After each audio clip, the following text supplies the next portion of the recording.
Hello students, there is a good news for you. Now you can write the same matter at different speeds. Link of the same is given in the description box. Thank you.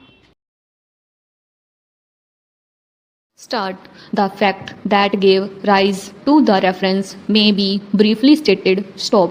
Accused number 1 was convicted under section 302 IPC and sentenced to transportation for life. Stop. Accused numbers 2 and 3 were convicted under section 323 IPC. Stop. Accused number 1, who was in jail, presented his petition of appeal to the officer in charge of the jail, who forwarded the same to the High Court. Stop. Para.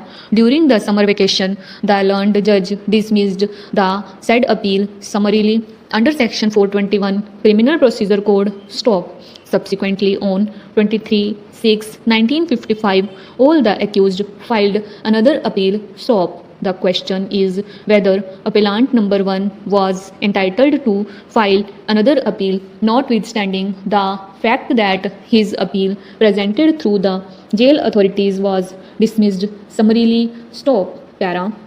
The first argument of the learned counsel for the appellant is that the appellate side rules made by the High Court of Judicature at Madras have no constitutional validity after the coming into force of the Constitution of India. Stop. He contends that the said rules were made in exercise of the powers conferred on the High Court by sections 13 and 14 of Acts 24 and 25 and made by the letters patent of the High Court of Judicature at Madras 1865, and that after the coming into force of the Constitution, the said statutes had no legal force. Stop. To appreciate his argument, the following provisions of the Constitution and the appellate side rules may be read as follows: Para.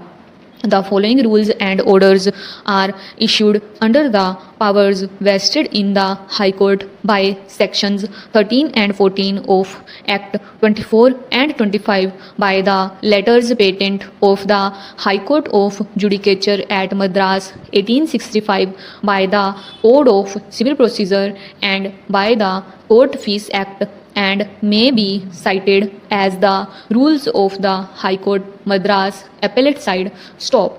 They shall come into force on 1st January 1905 and shall also apply so far as may be practicable to all proceedings taken on and after that day in all causes and matters then pending on the appellate side of the court. Stop. Para. Notwithstanding anything herein before contained to the contrary, the original and appellate jurisdiction vested in the High Court may, during the vacation of the court, be exercised by a single judge acting as the vacation judge, except in cases in which such jurisdiction must be exercised under any law or regulation made by the central government by more than one judge. Stop.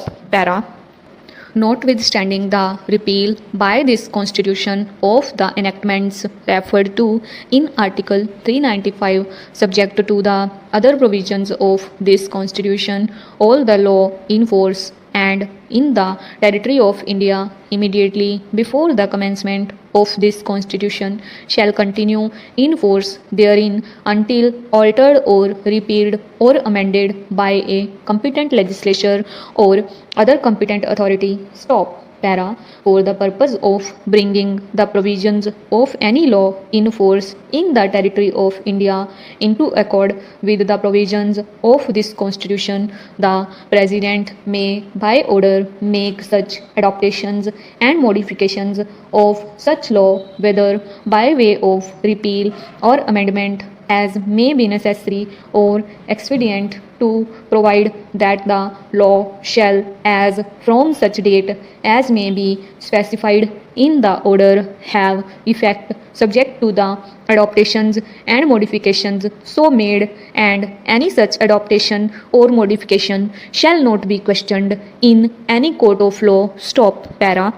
The expression law in force in this article shall include a law passed or made by a legislature or other competent authority in the territory of India before the commencement of this constitution and not previously repealed, notwithstanding that it or parts of it may not be then in operation either at all or in particular areas. Stop.